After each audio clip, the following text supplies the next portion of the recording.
cette année, il m'est arrivé une expérience très sympathique, puisque j'ai arrêté de fumer sans m'en apercevoir. Ce qui veut dire que je peux intituler mon expérience d'arrêter de fumer comme malgré moi.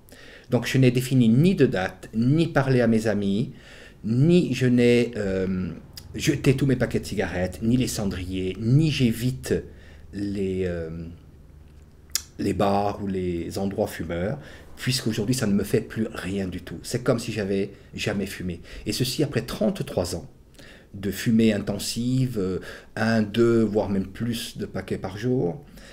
Et finalement, quand je vois les dégâts autour de moi et quand je constate aussi tous mes copains, mes amis qui eux ont décidé, ont pris des dates, des engagements pour arrêter, l'ont dit à l'avance et qu'en fait ça ne fonctionne pas. Alors moi j'ai une méthode finalement qui est simple, que je n'ai pas cherché, pas calculé, que je n'ai jamais vue nulle part non plus. Elle m'est simplement apparue au moment où un soir, à 6 heures le soir, je me suis aperçu que je n'avais pas fumé. Et là je me suis dit, mais qu'est-ce qui se passe? J'ai oublié de fumer. Rendez-vous compte, oublier de fumer pour un fumeur. Vous avez idée ça? Vous avez déjà oublié de fumer vous? Non, non. Quand on est fumeur, on n'oublie pas. Et je n'ai rien dit à mon entourage ni à personne, lorsque bien sûr, après 2 jours, les gens se sont aperçus et m'ont demandé pourquoi, qu'est-ce qui se passait si j'étais malade? Eh bien non, j'avais simplement arrêté. Et j'avais oublié de fumer, oublié d'acheter les cigarettes, oublié d'être mal, oublié de mal respirer. Et j'ai vu aussi des photos de poumons. Je ne veux pas vous effrayer parce que vous le savez déjà, mais l'envie de fumer étant tellement plus grande, tellement plus forte que l'image.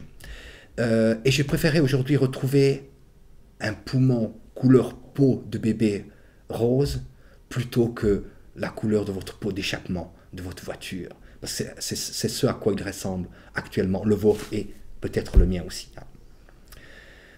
En fait, donc si je vous apportais une aide, cette aide finalement s'adresse aux gens comme moi qui n'ont jamais eu la réelle volonté ni la réelle force d'arrêter instantanément. Donc il faut prendre un certain temps.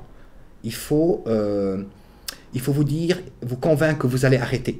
Mais vous n'allez pas arrêter spontanément. Vous allez simplement changer votre manière de fumer pour pouvoir vous libérer sans vous en être aperçu, sans avoir décidé, sans avoir programmé.